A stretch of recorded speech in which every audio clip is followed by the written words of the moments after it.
सभी देवियों सज्जनों को प्रणाम। वासुदेव सुतं देवं कंस चाणूरमर्दनं देवकी परमानंदम कृष्णं वंदे जगद्गुरु। कल हमने चर्चा की थी कि अर्जुन ने भगवान से प्रश्न किया था कि ये जो मन है तस्थाहम मन्ये निग्रहम वायुरिव सो दुष्करम, कि इस मन को वश में करना वायु के समान बहुत ही कठिन है भगवान। तो इस प्रश्न का उत्तर भगवान ने अध्याय 6 आत्म संयम योग श्लोक नंबर 35 में दिया है। भगवान ने कहा है, असंशयम महाबाहो मनो दुर्निग्रहम चलम अभ्यासेन तु कौन्तेय वैराग्येण च गृह्यते।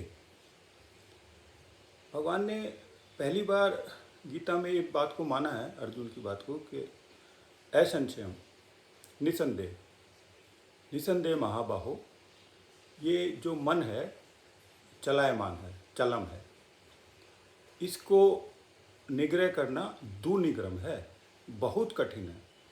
ये उन्होंने माना है इस बात को, अर्जुन की बात को, और उसको महाबाहो से संबोधित किया है नाम से। उसका भी एक अभिप्राय है कि अर्जुन महाभारत के वन पर्व में उसने भगवान शिव से युद्ध करके और उनसे प्रसन्न होकर पाशुपत अस्त्र प्राप्त किया था। तो भगवान उसको स्मरण करा रहे हैं कि जब तू भगवान शिव से युद्ध कर सकता है तो तू मन को भी वो अपने वश में कर सकता है, ये तेरे लिए इतनी बड़ी चीज़ नहीं है। तो दूसरी जो पंक्ति है उसमें भगवान कह रहे हैं, अभ्यासेन तु कौन्तेय वैराग्येण च गृह्यते, कि तू इस मन को ना कैसे वश में कर सकता है, अभ्यास से और वैराग्य से। अब ये अभ्यास और वैराग्य क्या है? अभ्यास है कंसिस्टेंट रेपिटेशन, बार बार किसी काम को करना। आचार्य शंकर कहते हैं कि चित्त की किसी वृत्ति को बार बार दोहराना, ये अभ्यास है। तो हम जीवन में जो भी कुछ हमने पाया, जो भी कुछ सीखा, अभ्यास से तो पाया। हम चलना सीखे, खाना पीना सीखे, जो हमने ज्ञान अर्जित किया, जो पढ़ाई की, जो हमने जीवन में गाड़ी चलाना सीखा, कुछ भी सीखा, वो केवल और केवल अभ्यास से ही सीखा, और ये अभ्यास से ही संभव होता है। पतंजलि योग सूत्र में पतंजलि ने, देखिए भगवत गीता योग दर्शन से पहले का ग्रंथ है, तो पतंजलि ने जो पहला अध्याय है समाधिपाद, उसका जो 12वां सूत्र है, उसने भगवान की इसी बात को दोहराया है, अभ्यास वैराग्याभ्याम तन निरोध, कि जो चित्त की वृत्तियां हैं ना, उनका जो निरोध होगा वो केवल अभ्यास और वैराग्य से होगा। पतंजलि इस बात को माना है, भगवान की बात का उन्होंने समर्थन किया है। तो ये अभ्यास जो है कि हम किसी भी काम को, जैसे हमने मन को वश में करना है, मन ऐसे है जैसे हाथी, और महावत है हमें मन को नियंत्रण में करना है। अब महावत क्या करता है? महावत हाथी को, उसको किसी भी दिशा में ले जाना होता है तो वो उसको ले जाता है, लेकिन वो ऐसा क्यों कर पाता है? क्योंकि उसने उस हाथी को प्रशिक्षित किया है, उसने उसको ट्रेन किया है। वो ट्रेन करके वो हाथी से मनचाही दिशा में उसको ले जाता है, मनचाहा काम उससे करवा लेता है। खड़ा हो जा, बैठ जा, इधर जा, उधर जा, वो करवा लेता है। यही हमें करना है, यही हमें करना है। नहीं तो हाथी बहुत शक्तिशाली है, अगर हाथी ना चाहे तो महावत उससे कुछ भी नहीं करा सकता अगर उसको उसने ट्रेन ना कर रखा हो तो। इसी तरीके से हमें मन को ट्रेन करना होगा, प्रशिक्षित करना होगा। और उसको करने का तरीका क्या है?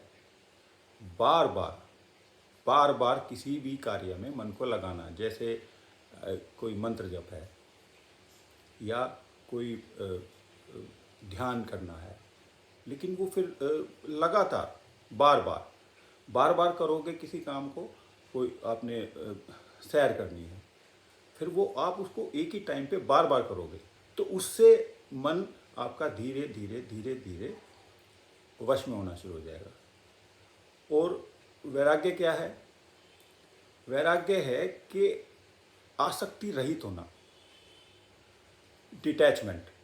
हम जो भी जीवन में करते हैं हमें ये सोच के करना है, आसक्ति रहित होकर करना है। तो इसके विषय में ज्ञानी लोग कहते हैं, वैराग्य के विषय में, कि आपको कोई खाने की, पीने की, सुनने की कोई भी चीज़ आपको अच्छी लग रही है तो आप ये देखिए कि ये जो आपको उसमें जो रस आ रहा है, आपको उसमें जो आनंद आ रहा है, ये आ कहाँ से रहा है? उस वस्तु से आ रहा है या कहीं और से आ रहा है? अगर वस्तु से आ रहा होता तो आप जब परेशान होते हो तो उसी वस्तु में, उसी चीज़ में, उसी स्थान में आपको आनंद नहीं आता है। क्यों नहीं आता है? क्योंकि वो आनंद आपके अंदर से आ रहा है, आंतरिक है। वो आंतरिक आनंद ही उस विषय, उस वस्तु में, उसमें वो प्रकाशित कर रहा है उसको। अब आप ये जब आपको पता लग जाएगा ये आनंद अंदर से आ रहा है तो फिर आपने ये देखना इसका सोर्स क्या है। ये जो आनंद आ रहा है मुझे, इसका सोर्स क्या है? इसका सोर्स है जो आपके अंदर जीवात्मा है। वो जीवात्मा का प्रकाश ही उसको प्रकाशित कर रहा है। जो आपकी जीवात्मा है उसका प्रकाश ही उस वस्तु को, उस स्थान को, उस सुनने वाली चीज़ को, उसको, उसमें जो आपको जॉय मिल रहा है वो उसको प्रकाशित कर रहा है। तो आपने उस सोर्स पे जाना है। इसको प्रतिप्रसव कहा जाता है अध्यात्म में, कि आपने आसक्ति रहित होकर उस सोर्स पे चले जाना, आनंद जहाँ से आ रहा है आपको। फिर आपका ये आनंद सदा रहेगा। फिर आपकी इंद्रियां अंदर की तरफ, आपका प्रत्याहार हो जाएगा। आपकी इंद्रियां अंदर की तरफ चलेंगी, बाहर की तरफ नहीं जाएंगी, विषयों की तरफ नहीं जाएंगी। वो आपके आंतरिक हो जाएगा उनका चलन। ये वैराग्य है। तो भगवान कह रहे हैं कि अभ्यास से और वैराग्य से तू मन को वश में कर सकता है। और मन को वश में करना अध्यात्म की पहली सीढ़ी है। जब मन वश में होगा, उसके बाद ही आप अध्यात्म में प्रगति कर पाओगे, उससे पहले नहीं।